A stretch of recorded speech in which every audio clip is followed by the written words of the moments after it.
Bom, então boa tarde aí para vocês. Sexta-feira, 7 de julho de 2017. Nós estamos aqui na nossa última aula, aqui do mini curso de inverno de introdução à astrofísica. Está sendo essas aulas, as 5 aulas foram ministradas pelo professor Yoda Goldman, professor titular do Instituto de Física da Universidade de São Paulo. Esse mini curso de inverno de introdução à astrofísica está acontecendo aqui na sala 105 do campus de Caraguatatuba do Instituto Federal de São Paulo, IFSP. A gente contou com o apoio dos meus bolsistas aí de iniciação científica e de extensão, os bolsistas de iniciação científica, o Rafael Brock, a Adriana, a Isabela e o João, que está lá na gravação, e os bolsistas de extensão, o Cauã, o Rodrigo, o Rafael Soares, que ajudou também na gravação, o Rafael Moraes, a Júlia, a Tiffany, o Diego e a Juliana, tá? Então, hoje é a última aula, a gente está gravando, então a gente vai colocar no YouTube, né? Primeiro a gente vai colocar, eu conversei agora, primeiro a gente vai colocar no canal que o João montou, né? Chama-se Educação Científica e IFSP Caraguatatuba. E depois, estando tudo ok, vai colocar no próprio canal que tem o campus de Caraguatatuba, do IFSP, no YouTube, tá? Para disponibilizar essas aulas, né? A gente tem que agradecer muito o professor Hilda de ter topado vir aqui, né? Gentilmente, né? Graciosamente, passar um pouco do conhecimento dele aqui para vocês, né? Legal vocês aqui nas férias de julho estarem participando, estarem interessados, né? Alunos de ensino médio, alunos de vários cursos diferentes, né? ADS, processos gerenciais. É muito bacana, isso mostra um interesse grande pela área da física e da astrofísica. Eu sou coordenador do curso de licenciatura em física aqui, e esse curso está atendendo principalmente os alunos de licenciatura em física e de licenciatura em matemática, mas também outros alunos com interesses pelos temas. As 4 primeiras aulas foram: a primeira aula foi Cosmos e o Big Bang, problemas de origem do universo, né, do cosmos. A segunda aula, estrelas, energia e formação dos elementos. A terceira aula, relatividade restrita, o meson pi e a importância do César Lattes na descoberta do meson pi.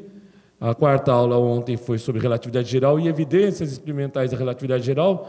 E essa quinta aula de hoje, eu coloquei esse título ali, Problemas de Fronteira da Física, né? Energia escura, matéria escura, partículas hiperenergéticas, etc., porque tem vários problemas, né? Agora, almoçando com o Yoda, ele brincou, né? A aula podia ser, assim, sugestões para quem quer ganhar um prêmio Nobel, né? Essa foi a brincadeira. Como se ganha prêmio Nobel? Então, passar a palavra para o Yoda, né? Tá, então, já estou conectado. Bom, tem sido um imenso prazer poder transmitir conhecimento exatamente para alunos que são alunos do ex-orientado meu, que é o Ricardo Plaza, e isso tem me dado uma enorme satisfação. O público presente, embora tenha diminuído um pouco desde o começo, ainda é suficientemente numeroso, e hoje eu vou retomar um pouco alguns dos temas abordados anteriormente e introduzir algumas ideias ou algumas situações que ocorrem, que são novas. Um dos problemas que se procura resolver hoje é o famoso problema da matéria escura. Quer dizer, o que poderia ser a matéria escura, quer dizer, um gênero de matéria que a única interação que se conhece é a gravitacional. Não parece que a matéria escura tenha qualquer outra possibilidade de interação dentro de fenômenos que conhecemos. Física é algo que desenvolve conceitos novos, podem aparecer, formulações novas podem também ocorrer no futuro. Então, dentro do que nós conhecemos, a matéria escura é uma entidade física completamente misteriosa. Não se conhece nenhum gênero de interação da matéria escura, a não ser o fato de que ela foi constatada, ela foi verificada, ela foi evidenciada exatamente em interações gravitacionais. Então, vamos retomar, de alguma forma, comentários anteriores e vamos precisar um pouco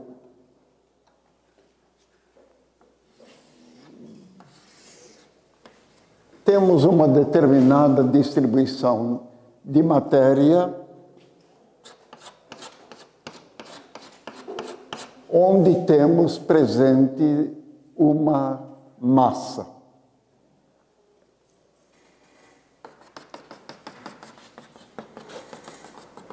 A uma certa distância, eventualmente, essa distância pode estar tangenciando, acompanhando essa massa, temos uma determinada partícula com massa m, no interior temos uma massa que supomos ser uma massa m grande. Kepler, eu estou mencionando Kepler porque, de alguma maneira, a matéria escura, a possível matéria escura, depende da lei de Newton e sabemos que uma força centrípeta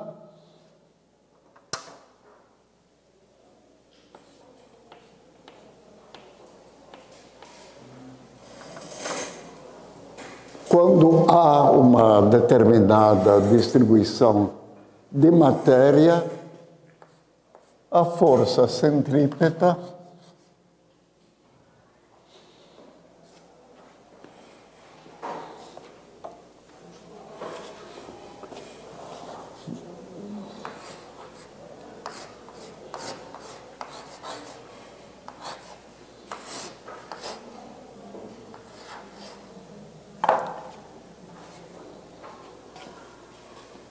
é igual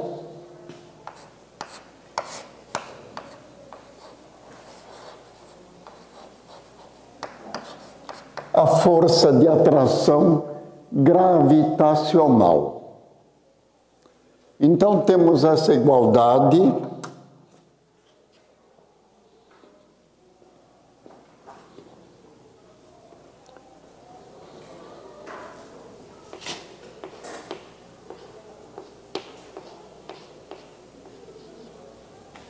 força centrípeta igual à força gravitacional.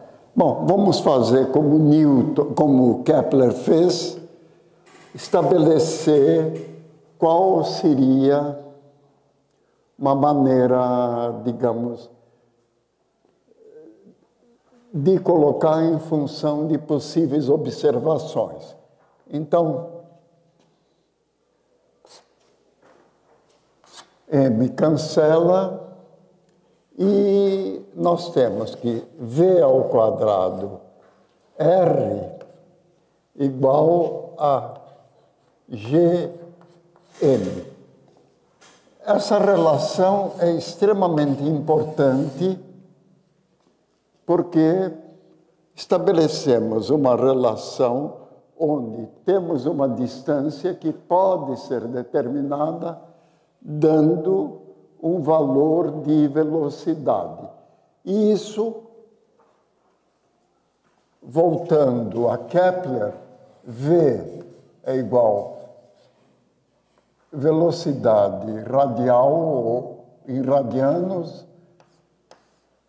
R, e essa expressão acaba se tornando ômega ao quadrado, R ao cubo, igual a Gm. Então, isso vale para os planetas. Então, todos os planetas têm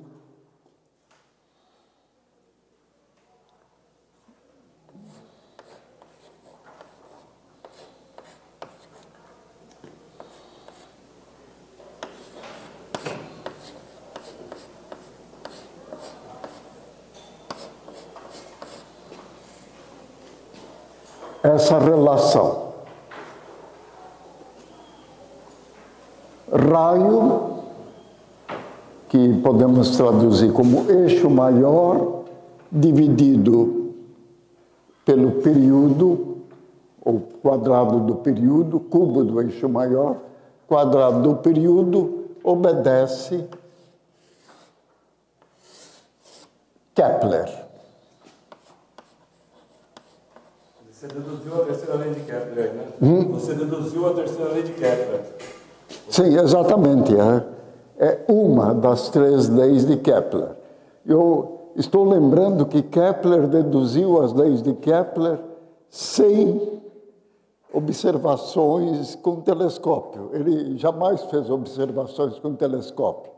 Ele tomou apontamentos do Tycho Brahe e procurou estabelecer relações. Então, essa é uma das relações de Kepler. Bom, só que vamos generalizar. Vamos pegar Via Láctea, nossa galáxia. A nossa galáxia, via observações telescópicas de altíssima precisão, podemos estabelecer o raio, ou o que chamamos, ou acabamos chamando o raio, às vezes seria o raio equivalente, mas temos um determinado valor para o raio. Então, temos a distribuição de matéria. Temos um determinado período determinado. Aliás, no caso da Via Láctea, essa determinação do período é um tanto complicado, mas, digamos, foi possível fazer essa observação com bastante precisão. Constatação. O período ou a velocidade,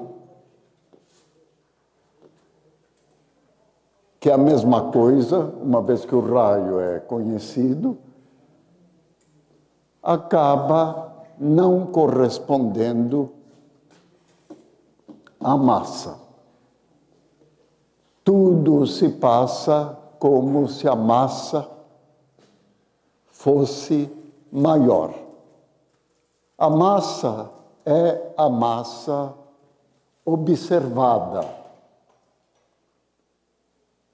Então, há situações nas quais a massa pode ser observada, foi observada, e o que acabamos descobrindo que existe um desacordo. Quer dizer, há indicação de que há uma massa maior. Há outras galáxias, há, aliás, milhões de galáxias no universo. Toda uma série de observações já foram feitas. a constatação de existência de uma massa numa quantidade maior, aliás, razoavelmente maior, foi feita sistematicamente. Há uma generalização com respeito a essa situação de massa maior. A partir da época que esses poderosíssimos telescópios que podem ser colocados no espaço puderam passar a fazer observações, acabou se descobrindo um novo gênero de fenômeno, indicando presença de algum tipo de entidade com propriedades gravitacionais capaz de provocar deflexões na luz vindo de possíveis estrelas distantes. Uma das observações acabou recebendo uma denominação curiosa, a cruz de Einstein. É uma situação que o mesmo objeto celeste, quer dizer, uma determinada estrela, a alguns bilhões de anos-luz, encontra matéria escura, lente gravitacional, e ela se subdivide em 4, formando uma cruz. Se sabe que é o mesmo objeto espacial porque a espectroscopia do objeto é exatamente a mesma para os 4 objetos evidenciados. Então, mistério. O nome que se dá a esse mistério é matéria escura.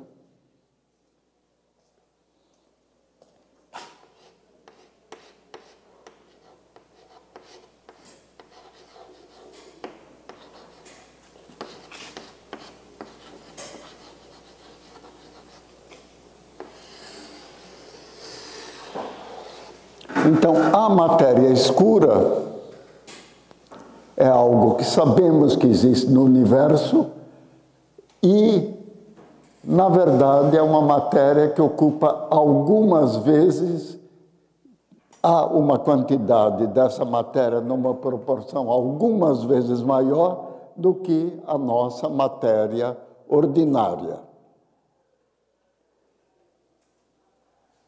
Ela tem sido objeto de tentativas de caracterização e é um dos problemas experimentais em aberto da física dos nossos dias. Recentemente, na USP, houve um congresso, que, aliás, se chamou Congresso de Matéria Escura, e organizado por uma professora do meu departamento, e pouquinho antes de vir para cá, o nome dela é Ivone, eu perguntei, Ivone, o que nós achamos? Eu vou fazer menção em palestras que eu devo dar em Caraguatatuba. A resposta dela é: nada foi possível evidenciar. Então, não sabemos caracterizar. Ela existe porque tem efeitos gravitacionais. Não tem outro gênero de efeito que possa ser atribuído. Então, a única propriedade que tem é a propriedade gravitacional.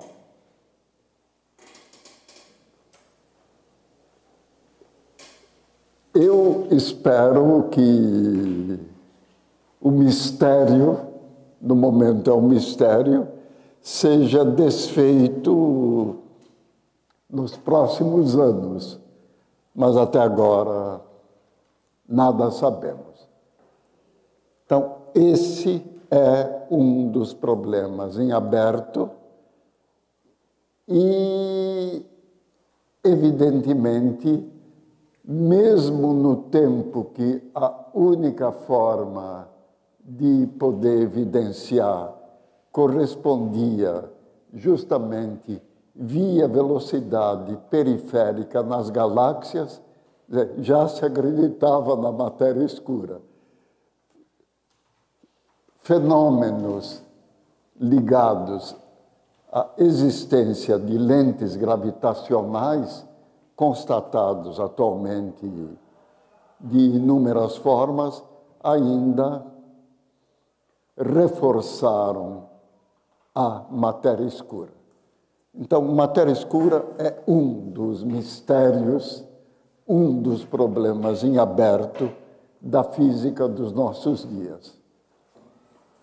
Enquanto estávamos vindo para cá, o Ricardo, ele me lembrou como foi analisada a situação da física na virada do século XIX para o XX. Então, Kelvin dizia, existem dois problemas causando uma certa sombra, aliás, sombra e matéria escura até estão relacionados, causando uma certa sombra no conhecimento que temos de física.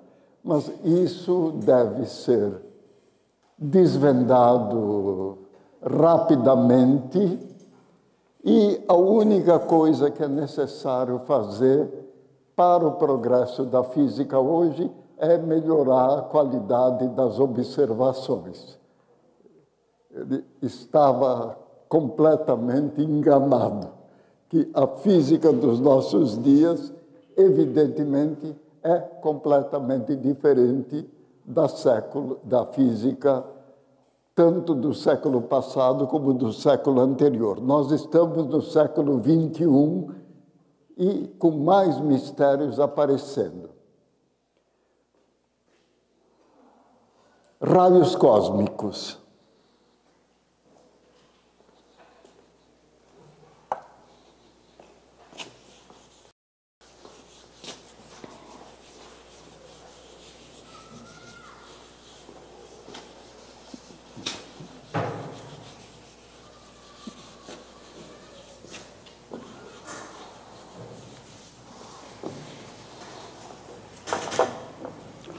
Raios cósmicos foram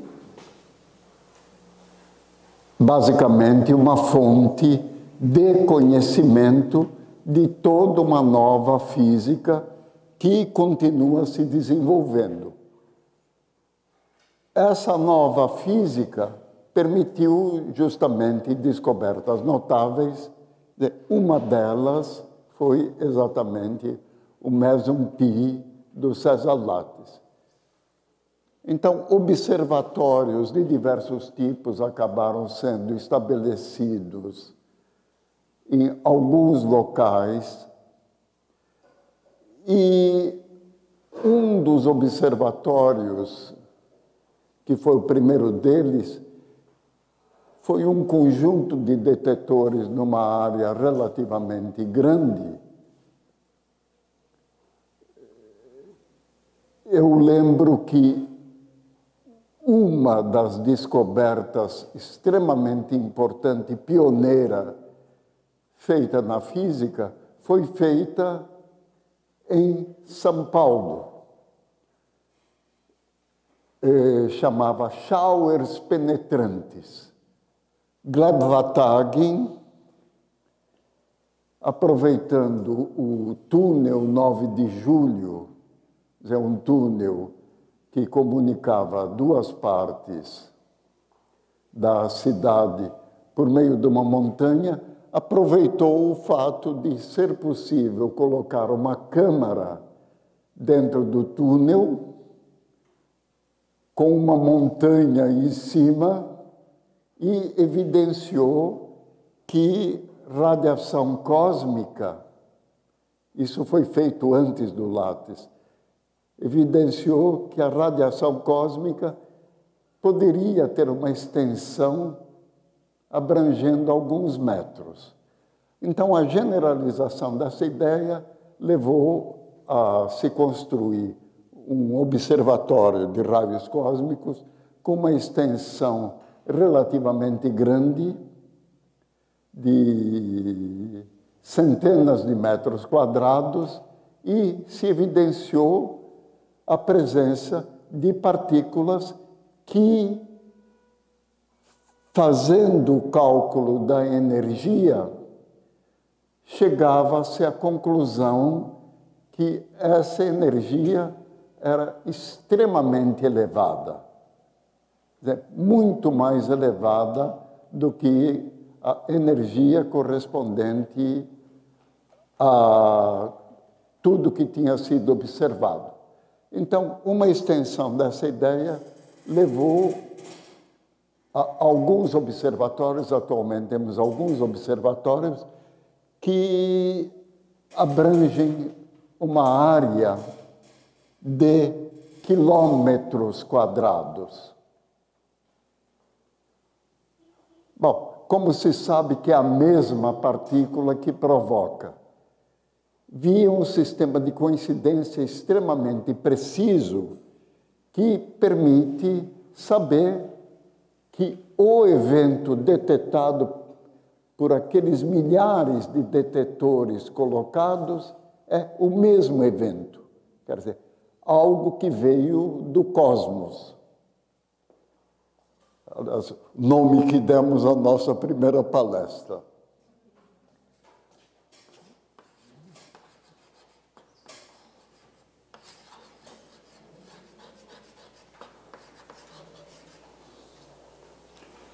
Bom, então, resumindo a história, energia medida desses eventos, o mais energético já evidenciado tem como ordem de grandeza, não se surpreendam,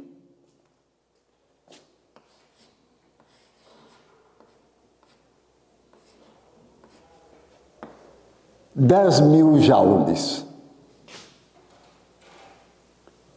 Bom, 10.000 joules é algo como se fosse algumas gramas com uma velocidade considerável.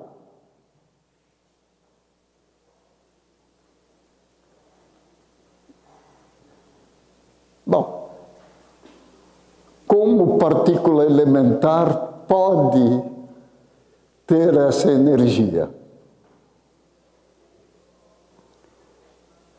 Ela percorre uma enorme distância, o conjunto de de um certo número relativamente grande hoje de observações, digamos, 10.000 joules é o limite, mas existem uma enorme quantidade. Vamos dizer que uma partícula elementar com 1 joule também é uma energia considerável. Então, existe um certo número de observações indicando que pode-se atribuir a produção dessas partículas a um conjunto, direção, obviamente, não é completamente determinado, que está situado a mais do que uma dezena de bilhão de anos-luz da Terra. Se nós formos fazer o cálculo correspondente, acaba se descobrindo que isso poderia estar correspondendo a uma geração de energia de uma quantidade, de uma intensidade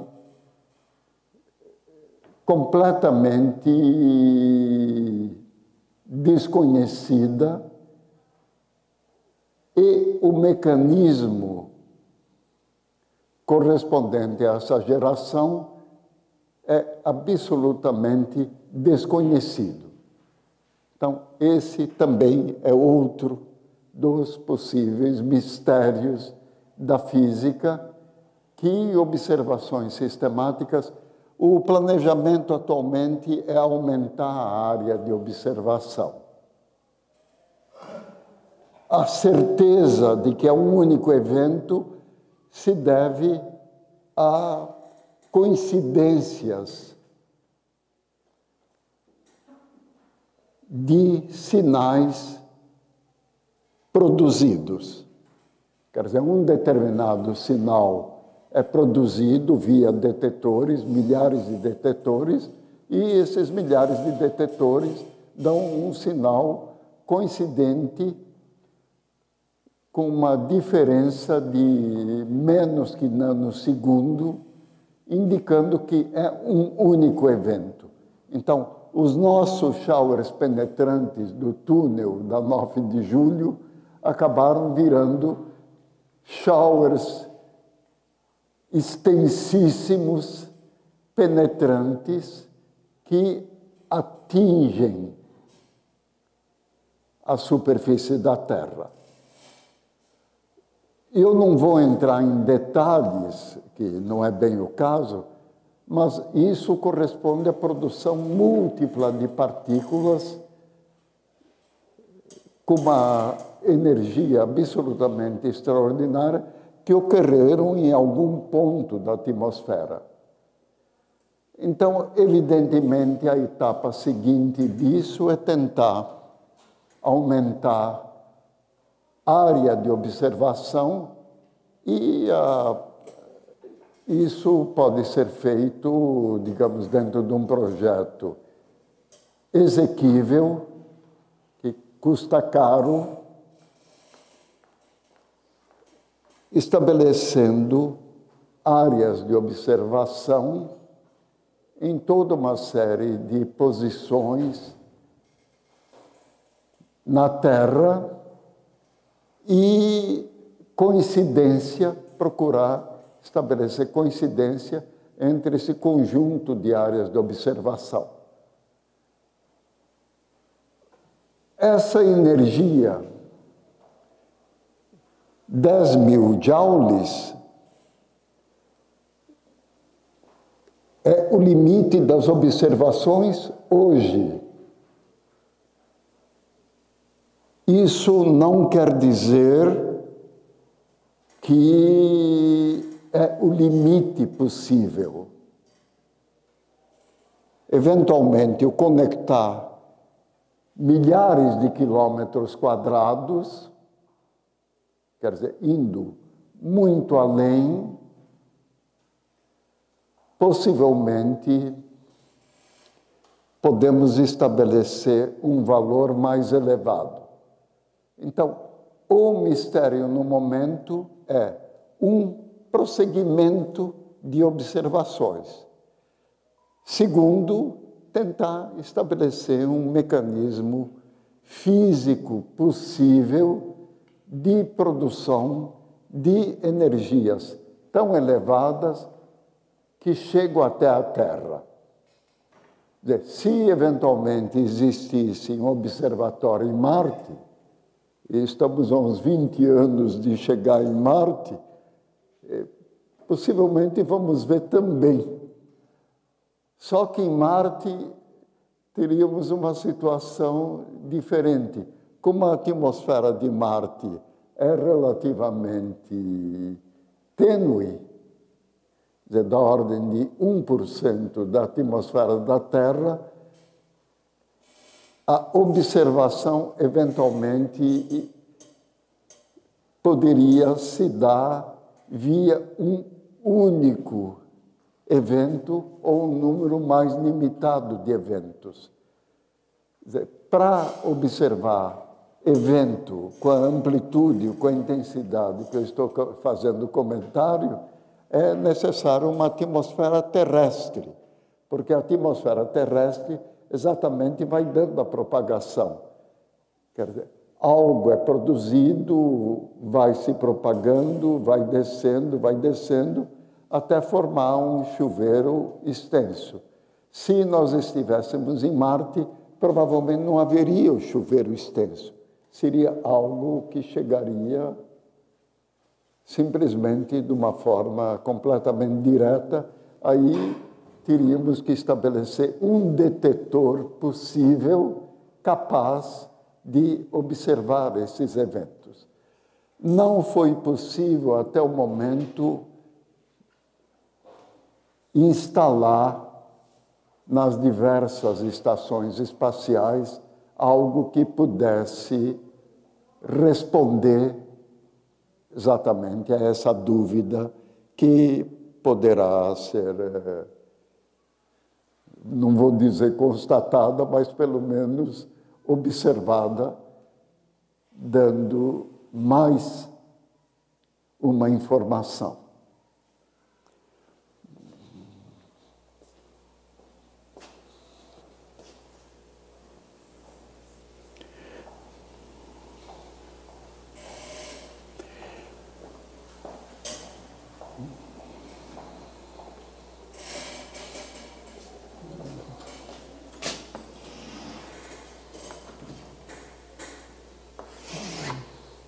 No caminho de tentar ter uma visão unificada da física, Einstein tentou estabelecer uma teoria unificada. Quer dizer, uma única teoria que respondesse por fenômenos relativísticos, por fenômenos quânticos e por fenômenos gravitacionais e fenômenos elétricos. Então, bom, e na verdade ainda mais, quer dizer, a própria interação fraca também. Quer dizer, tudo isso deveria ser englobado numa única teoria. Não teve sucesso e, atualmente, existe uma teoria que chama cromodinâmica quântica, que pretende resolver o problema. Bom, a cromodinâmica quântica acaba sendo algo, em termos matemáticos, extremamente interessantes, com um defeito fundamental. Física depende de observáveis. Temos que observar fenômeno para saber o que estamos observando. Observado o fenômeno, ele tem que obedecer leis da física para podermos dizer que a lei física que estamos aplicando àquele determinado fenômeno é válido. Caso contrário, isso vira simplesmente palpite. Teoria de descobrir em jogo de futebol qual a equipe que vai ganhar não existe. Então, enquanto não tem o observável válido, a teoria não está sendo algo que possamos considerar como teoria física. Então, houve a tentativa via cromodinâmica e houve outras tentativas, quer dizer, não é a única, procurando estabelecer uma teoria unificada.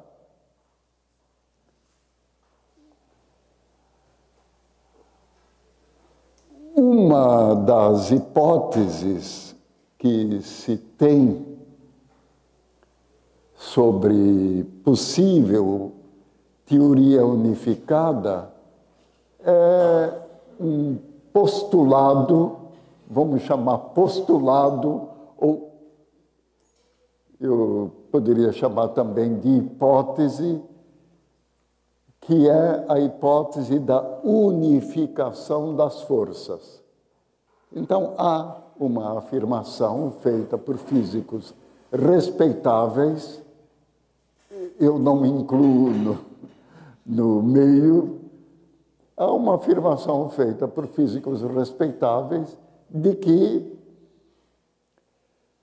tudo vai estar resolvido quando nós tivermos a possibilidade de chegar a energias muito mais elevadas do que a presente. Então, a energia da máquina nuclear mais poderosa atualmente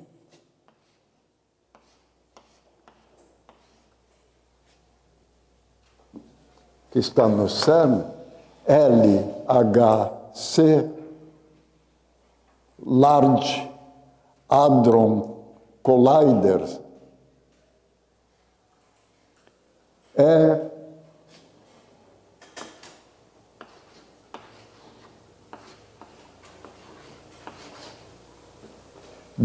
TeV. Quer dizer, isso colocado em termos de elétron-volt,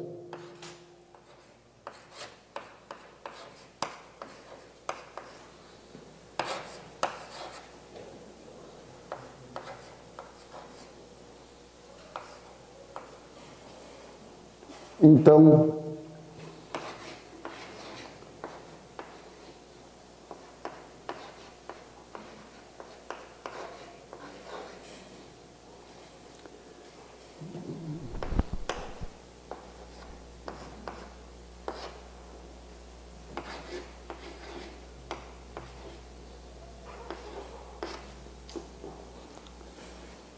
partículas podem ser acelerados numa equivalência correspondente a 1 microjoule. Atualmente. Bom, desenvolvimento de máquinas existem, possivelmente algum consórcio europeu no futuro próximo vai estar tentando desenvolver máquinas mais poderosas. Houve uma tentativa americana de desenvolver um super collider, colisor, um super collider de 20 TeVs.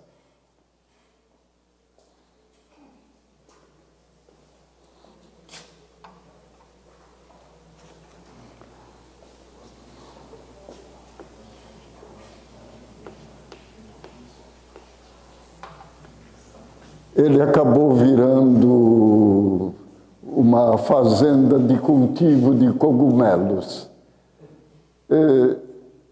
É daquelas histórias que, digamos, há uma equipe entusiasmada, físicos da melhor qualidade, que propuseram o projeto. O custo original foi orçado em 6 bilhões de dólares. A máquina apresentou algumas dificuldades, não foi possível, e a determinada altura houve uma reformulação e houve uma ideia de que provavelmente uma suplementação chegando a algo da ordem de 10 bilhões de dólares. Essas cifras que eu estou dizendo não são as exatas, mas é que fazem parte da história. Algo da ordem de 10 bilhões de dólares foi submetido ao Senado, aprovado, e houve determinadas divergências conceituais de tecnologia. que acabaram provocando um atraso no projeto e, a determinada altura dos acontecimentos, o dinheiro acabou. Bom, dinheiro acabou, Estados Unidos é um país rico, podemos ter um suplemento e concluir a máquina. É uma máquina enorme, ocupa uma área imensa. Acho que a circunferência é algo próximo dos 200 quilômetros. Aliás, não, é 80 quilômetros. Bom, e aí houve reformulação, submetido de novo, o Senado vetou. Não houve dinheiro suplementar, a máquina parou e, atualmente, todo aquele enorme túnel que, na verdade, foi construído, acabou virando uma plantação de cogumelos. Quer dizer, nada mais pôde ser feito. O LHC recebeu o orçamento, quer dizer, todo o orçamento do LHC é da Comunidade Europeia, e a Comunidade Europeia bancou os custos. Aliás, essa máquina, o LHC, custou da ordem de 20 bilhões de dólares. Quer dizer, indicando que a máquina americana precisaria efetivamente mais dinheiro. O LHC teve dificuldades enormes. Mas, basicamente, como foi apresentada de outra forma, e foi apresentada na Europa, e foi apresentada com apoio de países extremamente importantes, como a Alemanha, Inglaterra, França, Itália, e mais o orçamento vindo da Comunidade Europeia, então foi possível construir, e há uma ideia de uma ampliação possível da energia. O Super Collider americano deixou de existir. Então, de qualquer maneira, eu estava falando que, muito provavelmente, quando se chega a energias bem mais elevadas, pode existir situações nas quais o comportamento da matéria para todas as possibilidades de interação seja o mesmo. Então, vamos tentar vislumbrar qual que poderia ser essa energia.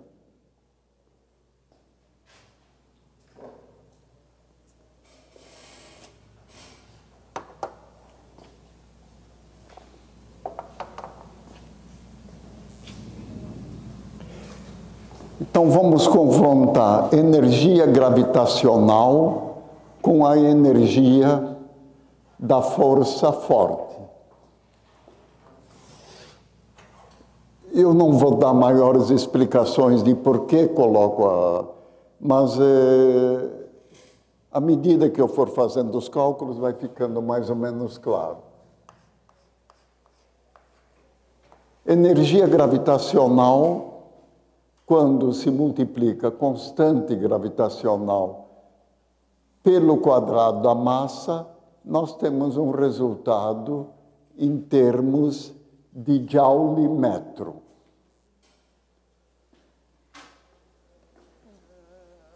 H cortado está relacionado à força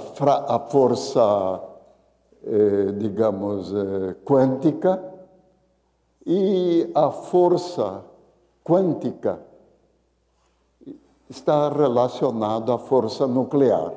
Então, para termos a mesma unidade, nós multiplicamos H cortado. O H cortado é a constante de Planck dividido por 2π. Se eu colocar a constante de Planck ou colocar a constante de Planck 2π, eu vou acabar obtendo números da mesma ordem de grandeza, então é irrelevante. Aliás, é tão irrelevante quanto a aproximação mais fácil que eu vou fazer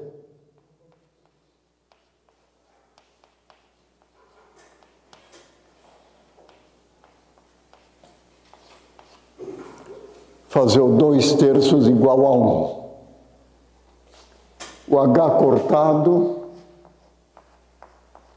é igual a 10 a menos 34 Joule segundo. Então, Joule segundo multiplicado pela luz, metro segundo. Então, temos aqui Joule metro, Joule metro.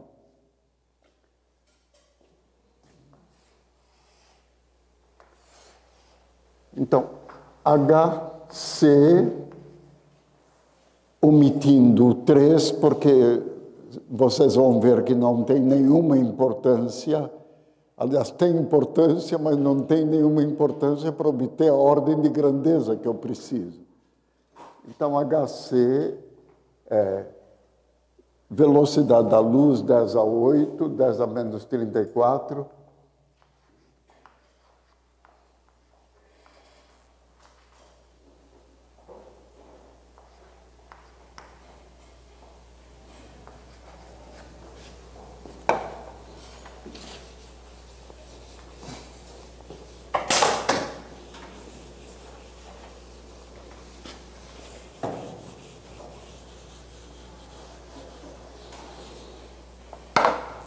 Então, Joule metro. Joule metro estou igualando. Então, a massa que vai se obter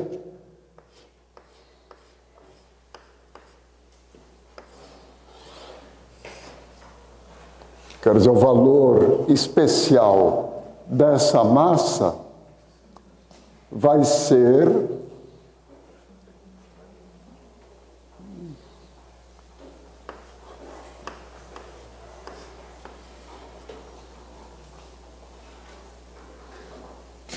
igual a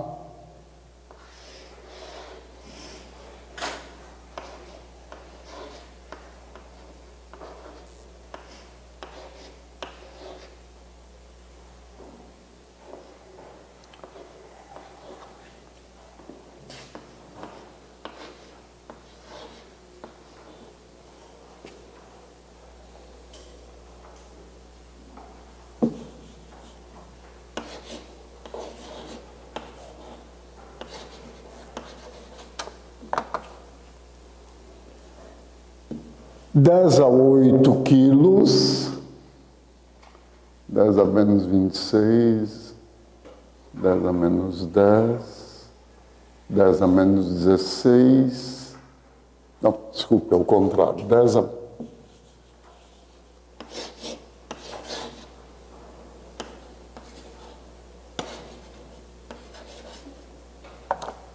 Tá, 10 a menos 26, menos 26, menos 10 dá menos 16, menos 16 raiz quadrada, 10 a menos 8 quilos. Vamos escrever isso de outra forma. Isso é 10 a menos 5 gramas é igual a 10 microgramas. Então, se nós estamos com uma massa da ordem de 10 microgramas, essa massa eventualmente produzida iria corresponder à situação de equivalência.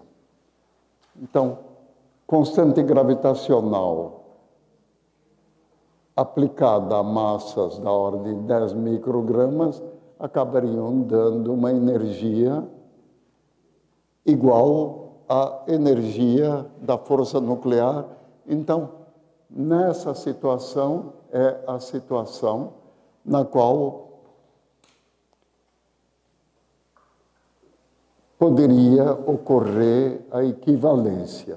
Agora, bom, mas temos que produzir elementarmente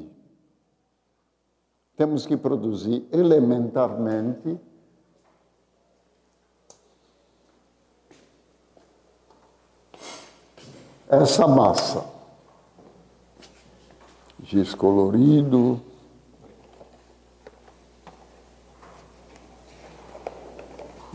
Então, temos que produzir elementarmente essa massa.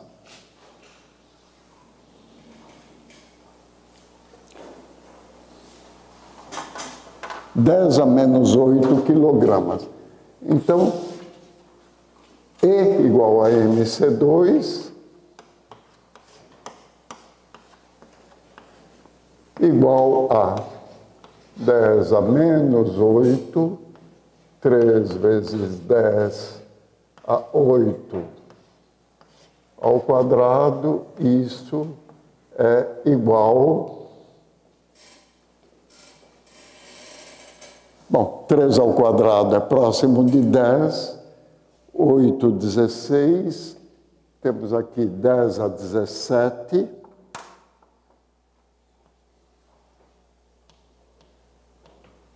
multiplicado por 10⁻⁸,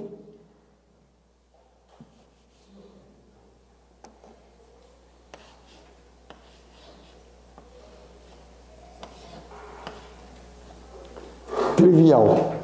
Quer dizer, basta ter uma máquina nuclear que funcionasse dando simplesmente 1 bilhão de joules. 1 bilhão de joules é trivial de obter.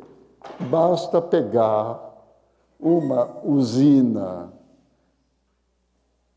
hidrelétrica do tipo que nem sequer é muito grande, ela tem 1 gigawatt, então 1 segundo de funcionamento.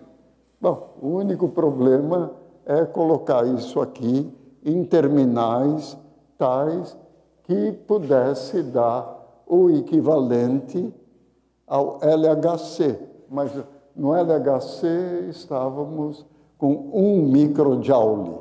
Então, teríamos que ter um fator de escala 10 elevado a 15 vezes. Nós nunca vamos chegar a isso. E, quando eu digo nunca vamos chegar a isso, nós voltamos às hiperpartículas, porque essa, na verdade, nós até agora não sabemos o limite que poderia chegar, e pode ser que essa observação permita levar avante a ideia da unificação das forças. Então, unificação das forças é um problema em aberto. Cromodinâmica quântica, como faltam observáveis, então nós não sabemos se, eventualmente, temos como resolver via...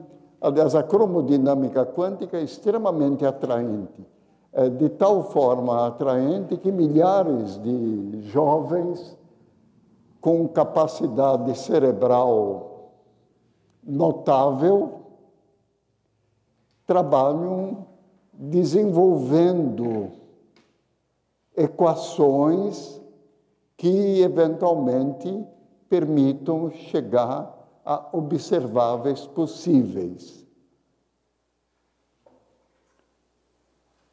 Mas, incógnita, não sabemos. Então, ficamos com o problema em aberto no que diz respeito à unificação. Problema em aberto não significa problema insolúvel. Significa simplesmente que no estágio atual nós não temos conhecimento no sentido de poder resolver.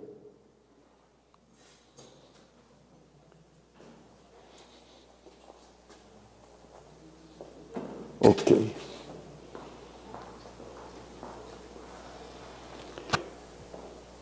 Bom, outro problema problema aberto, esse é teórico. Falei em matéria escura, vamos às estrelas de Schoenberg-Chandrasekhar, padrões de luz do universo, e com uma indicação que a partir de alguns bilhões de anos-luz, temos a indicação de que o universo está acelerado. Quer dizer, não corresponde à lei de Hubble com velocidades proporcionais à distância. Bom, isso é a energia escura. A energia escura não tem, no momento, nem dentro da relatividade geral, uma formulação consistente. Então, sabemos aproximadamente que a energia escura é algo entre 70% a 75% do universo, mas nós não sabemos o que é a energia escura. Então, esse é, de novo, um problema teórico aberto. Temos que achar uma formulação adequada para explicar por que isso pode acontecer. São problemas para prêmio Nobel.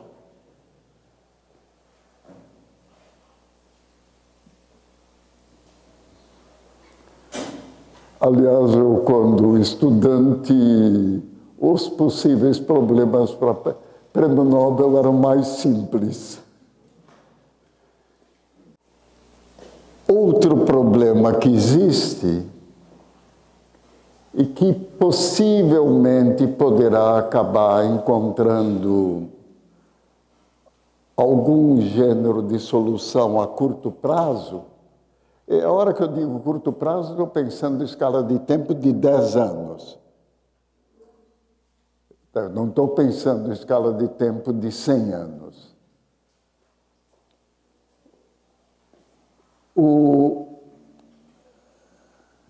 Quando, na segunda palestra, eu falei sobre produção de elementos nas estrelas, então vocês viram que elementos químicos têm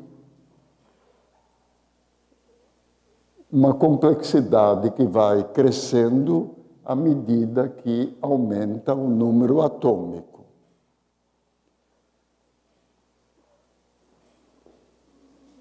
Computadores acabam sendo uma ferramenta extremamente importante para cálculos direcionados. Quer dizer, se nós sabemos qual o cálculo a ser efetuado, nós temos a possibilidade de encontrar uma solução. Átomo. Então, estou pensando átomo, estou pensando na periferia do átomo, estou pensando nos elétrons do átomo. Existe uma formulação, essa formulação, em termos teóricos, foi feita na década de 30. Chama Artrie-Fock. É desnecessário tomar nota do nome, mas é uma formulação na qual acaba se descobrindo quais as soluções quânticas, que se chamam funções de onda, correspondentes, e acaba tendo-se a possibilidade de determinar com precisão as propriedades do átomo. Hoje, com possibilidades que temos de medida do átomo, nós vamos dizer que, muito provavelmente, todas as medidas possíveis de átomos já foram efetuadas, e as que não foram efetuadas são passíveis de serem medidas utilizando, eventualmente, técnicas de observação instrumental muito sofisticada. Há alguns anos, aliás, a hora que eu digo alguns anos atrás, a coisa dos 50 ou 40 anos atrás, determinar com precisão as propriedades do átomo era algo muito difícil.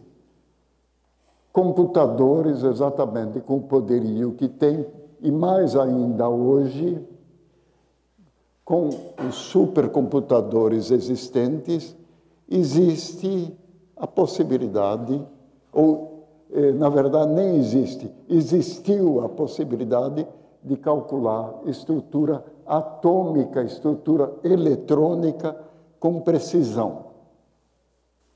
Então, coloca-se, basicamente, as funções de onda determinadas passo a passo, com uma dimensão que vai crescendo à medida que aumenta o Z, põe-se isso no computador, a única força que age no átomo é a força elétrica, com uma certa presença que deve ser levada em conta dos nêutrons no núcleo do átomo, e a caracterização completa do átomo, teoricamente, pode ser feita.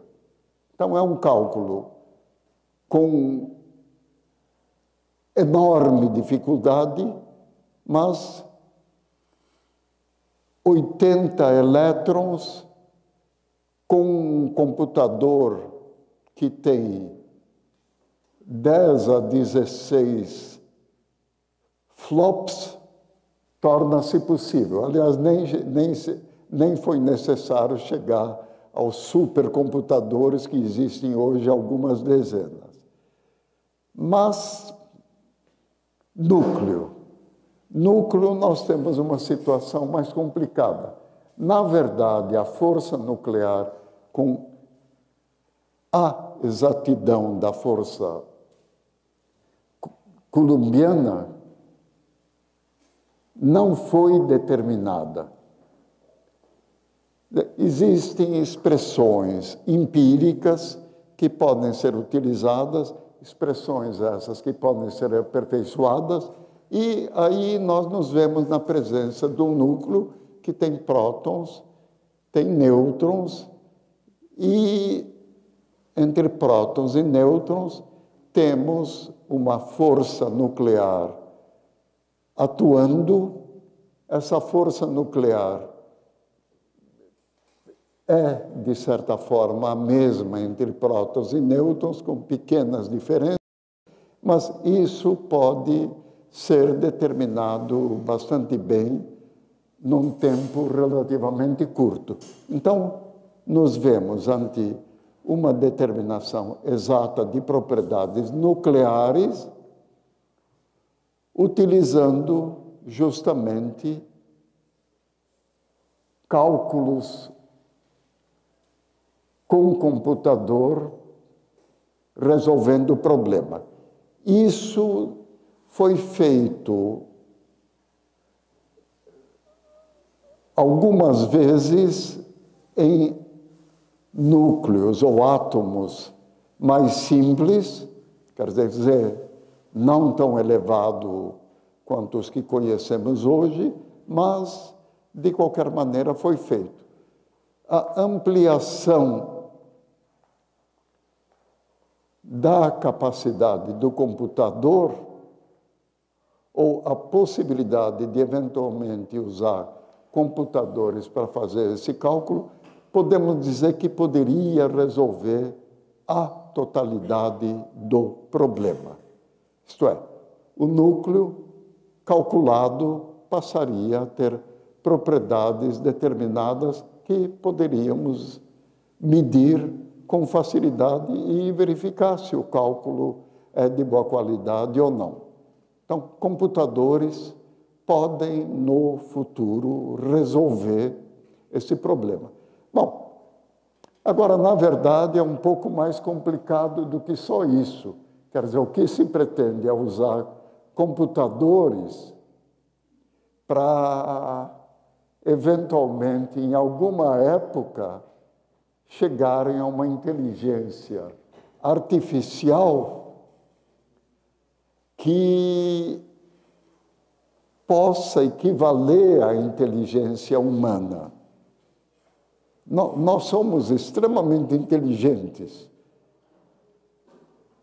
Computadores foram desenvolvidos direcionadamente para resolver alguns problemas específicos. Um desses computadores projetados especialmente acabou derrotando o campeão mundial de xadrez. Pela primeira vez. Então, conseguimos, pelo menos em algo que é jogo de xadrez, construir um computador que aparentemente é dotado de uma inteligência direcionada. Bom, então, fazendo uma espécie de parênteses, música,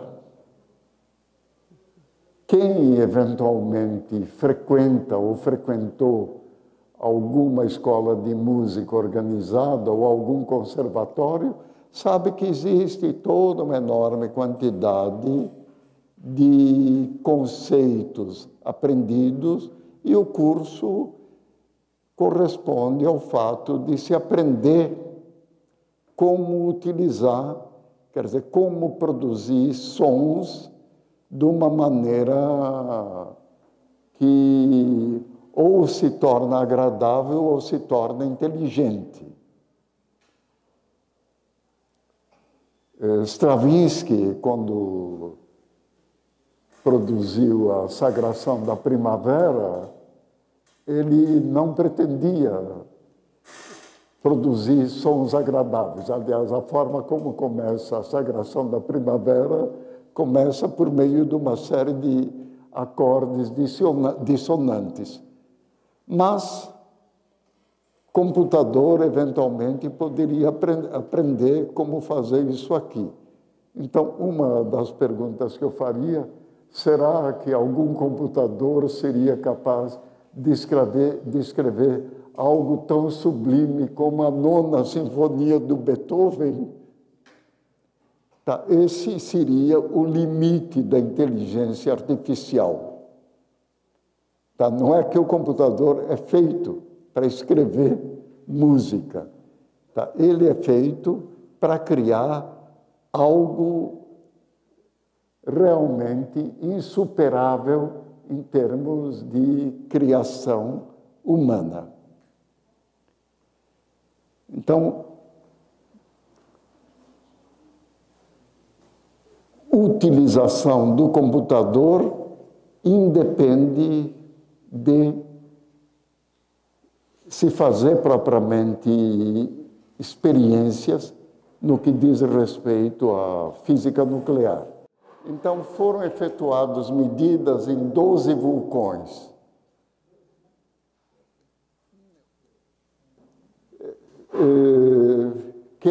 Há quem costuma dizer conhecer um é a mesma coisa que conhecer todos. Não, acabamos descobrindo que absolutamente não. Então, alguns dos vulcões que nós determinamos tinham uma propriedade extremamente diferenciada.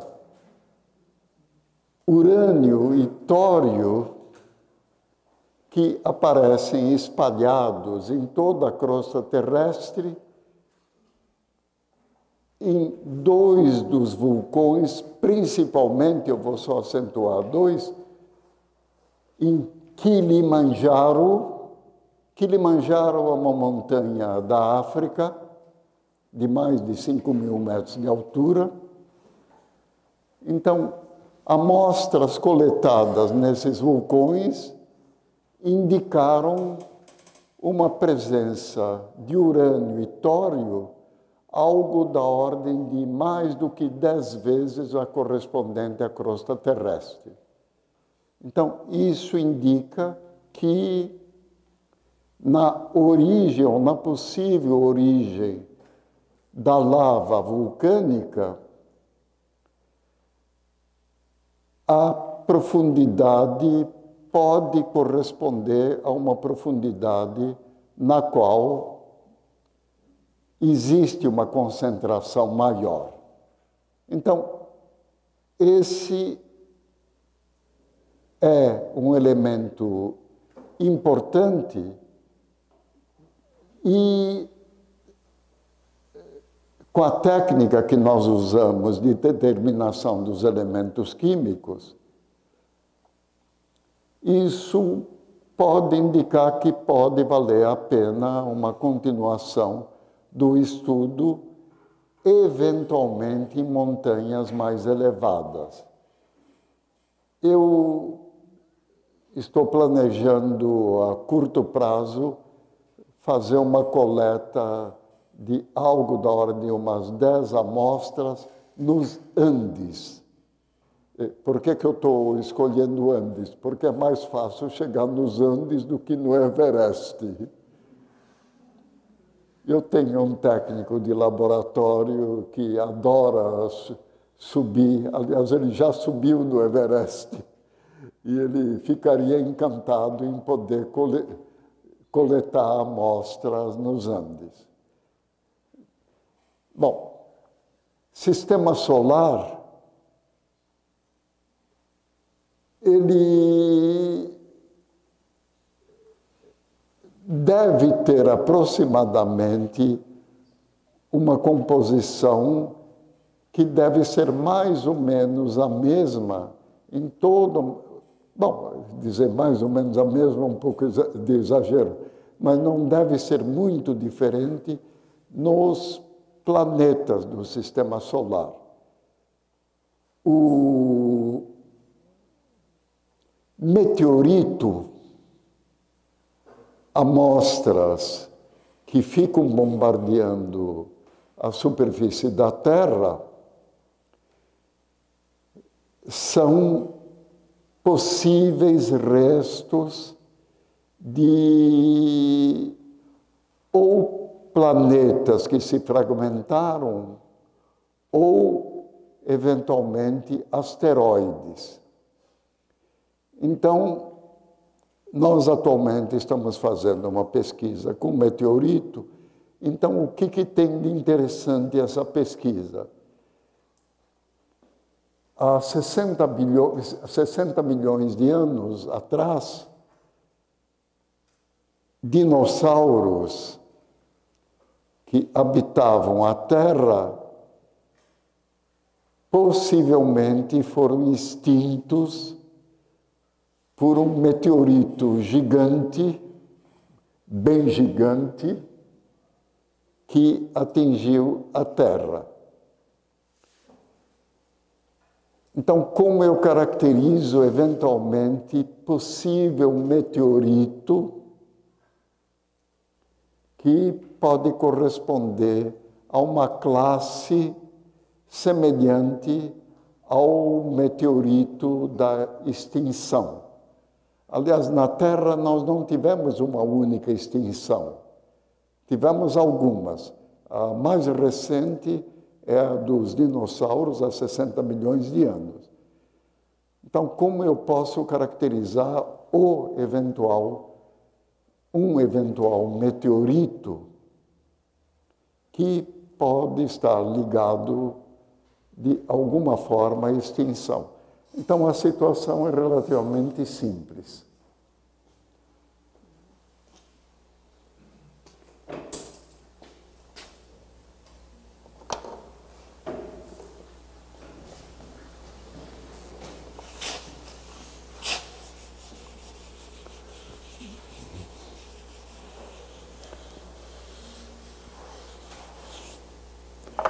Eu tenho no meteorito uma situação que favorece largamente elementos leves. Então, um dos elementos mais presentes é o ferro, e tem toda uma série de elementos presentes até os últimos estáveis, ou quase estáveis conhecidos, que são urânio e tório. Então, se eu considerar o ferro arbitrariamente como presente em 1 milhão de átomos, o irídio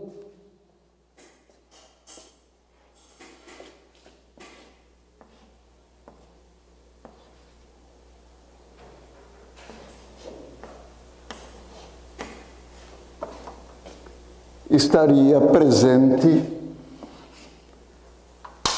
um átomo. Então, 1 em 1 milhão, o que tem alguma lógica, porque a produção de elementos no sistema solar vai se dando, decrescendo a quantidade à medida que aumenta o Z. O Z do irídio é 77, Z do ferro 26, então bastante razoável essa situação. Bom, o que acaba acontecendo na Terra, na crosta terrestre, que o irídio presente na crosta terrestre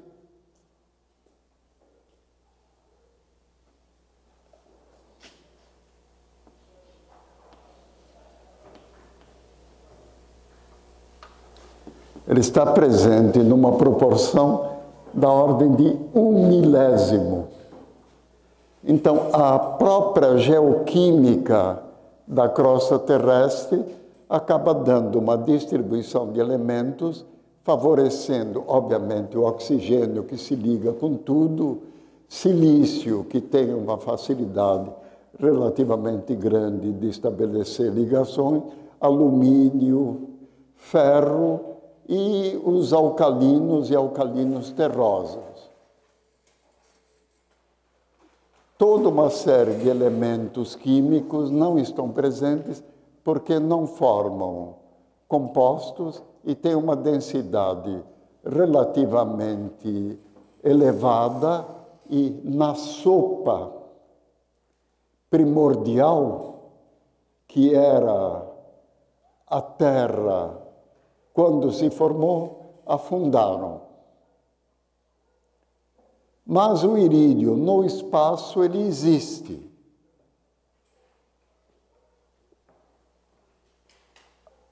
Por quilômetro quadrado, nós temos 4 gramas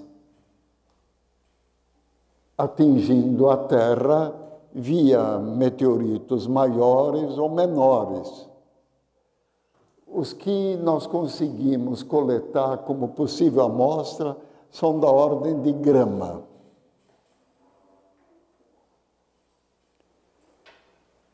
Então, esse irídio, numa proporção de 1 parte por milhão, poderia, por meio dos procedimentos que utilizamos, que é a ativação por nêutrons térmicos, ser evidenciado. Então, isso daria uma informação a mais para a memória dos dinossauros.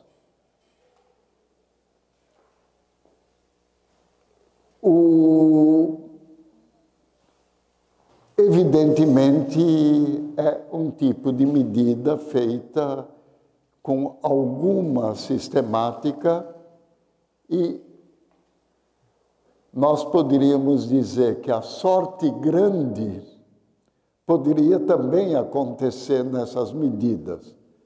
Então, o que eu chamo de sorte grande?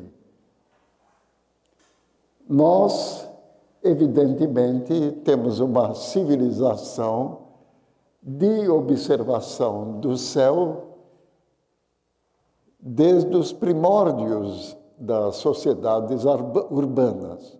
Gregos sistematizaram essas observações via observação da ordem de 1000 estrelas.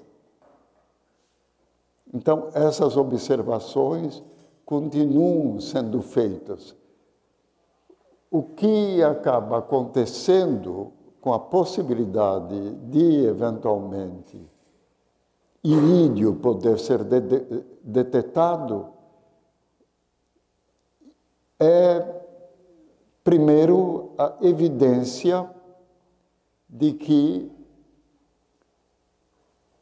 alguns dos meteoritos ou alguns dos asteroides têm uma proporção de irídio mais ou menos a esperada. A sorte grande que eu acabei mencionando seria, eventualmente, conseguirmos detectar alguma supernova extra-sistema solar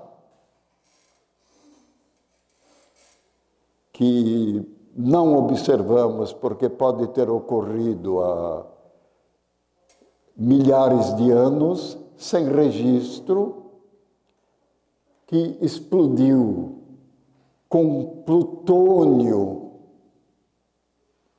244,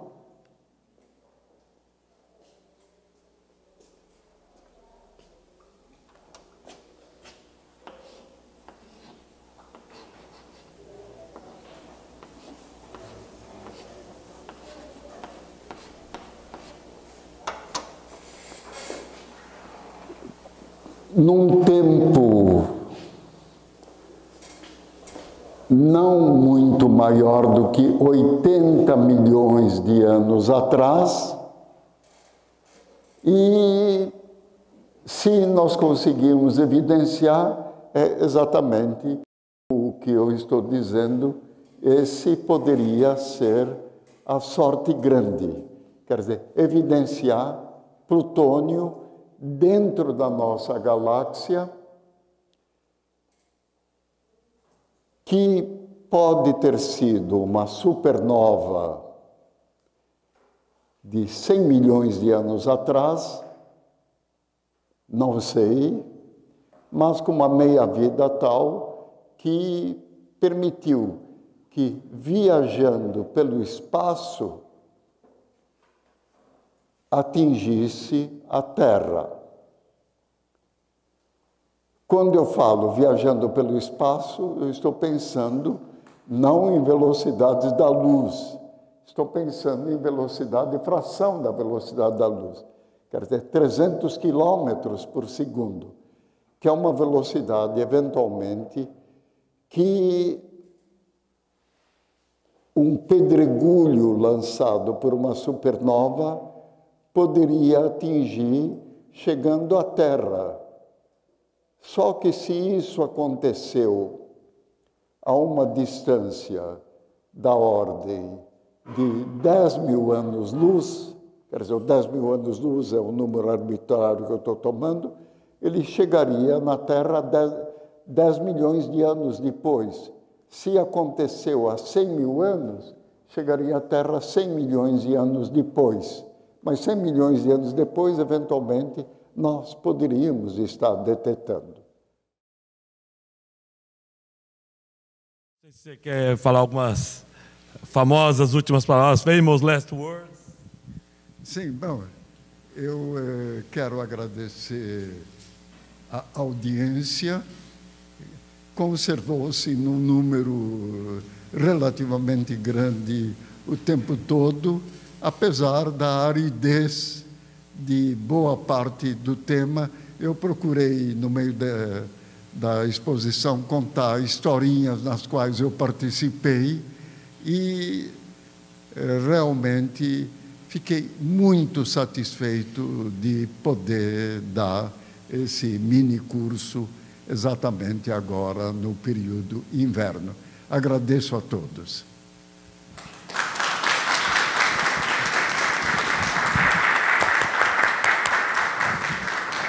Bom, então, a gente está encerrando, né? Eu queria agradecer especialmente também o Gustavo, o Tiago e o Leandro, que são do setor da CTI, que colaboraram bastante para infraestrutura para gravar, né? Se as pessoas vão poder ver no YouTube essas 5 aulas, também é graças a vocês que fizeram um trabalho muito bom. Agradecer do fundo do coração a vocês. Agradecer aos meus bolsistas, os alunos que estão aqui presentes, mostrar que tem campo para a gente que quer pesquisar física, né? Quer pesquisar fronteiras de astrofísica, fazer depois fazer uma graduação. Aqui a gente tem o curso de licenciatura em física, também tem o licenciatura em matemática, que é um tema, que é uma área também afim, e fazer um mestrado e um doutorado depois. Essas 5 aulas desse mini curso de inverno de introdução à astrofísica aconteceram aqui de 3 a 7 de julho, aqui no campus de Caraguatatuba, do Instituto Federal de São Paulo. Foram ministradas aqui pelo professor Hilda Goldman, do Instituto de Física da USP, né? E agora, no final, que os alunos que se matricularam e que estiveram presentes nas aulas, a gente tem um certificado para entregar de presença. Tá? Muito obrigado a todos, um bom fim de semana e boas férias para quem eu não vou ver, tá? Ok?